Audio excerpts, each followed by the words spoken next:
కావాలంటే ప్రభుత్వ కార్యక్రమాలకు వాడుకోవచ్చు, కానీ నేను అడిగాను కాబట్టి అడిగిన దానికి ఏ విధంగా నేను నిరూపిస్తానని రాష్ట్రం మొత్తం చూస్తామంటే ప్రొక్లైన్స్తో రేపు ఉదయానికి దీన్ని విధ్వంసం చేయాలని చెప్పిన వ్యక్తి ఈ సైకో ముఖ్యమంత్రి. ఆ విషయం మనం గుర్తుపెట్టుకోవాల్సిన అవసరం ఉంది. ఈరోజు ఇదే కాదు, ఇప్పుడే చాలామంది చెప్పారు. ఒక్క విషయం మీరు చూస్తే ఏ ముఖ్యమంత్రి అయినా సరే, ఏ ప్రజాప్రతినిధి అయినా సరే, కడాన రాజకీయాల్లో ఉండే అధికారం రాదు. కానీ మా రామకృష్ణ గారు ఇప్పుడు మాట్లాడినా నా రాష్ట్రం ఇండస్ట్రీస్ రావాలని మాట్లాడతారు.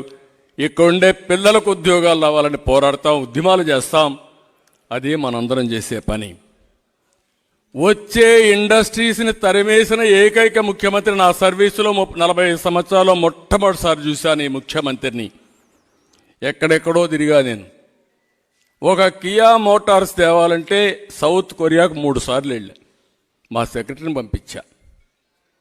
వాళ్ళందరికీ అవన్నీ చెప్పి ఏమేమి ఇస్తామో పోటీలో చెప్పిన తర్వాత వాళ్ళు వస్తే కియా మోటార్స్ పెడితే చిత్తూరు జిల్లాలోనే ఇండస్ట్రీ పెట్టాలి, నా జన్మభూమి రుణం తీర్చుకోవాలని, నా గడ్డ మీద ఇండస్ట్రీ పెట్టి నా వాళ్ళకు ఉద్యోగాలు ఇవ్వాలని అమర్ రాజా బ్యాటరీస్ అక్కడ ఇండస్ట్రీ పెడితే వేధించి అమర్ రాజా బ్యాటరీస్ తెలంగాణకు పారిపోయాడికి జగిలిగాడంటే ఎంత దుర్మార్గుడో మీరు అర్థం చేసుకోవాలి.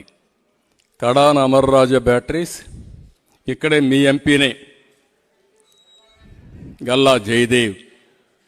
ఈ బాధ భరించలేక ఆ ఇండస్ట్రీ కూడా కాపాడుకోవాలి కాబట్టి రాముడు మారిగా రాజకీయాలకు విరామం ఇచ్చిన వ్యక్తి ఈరోజు గల్లా జయదేవ్.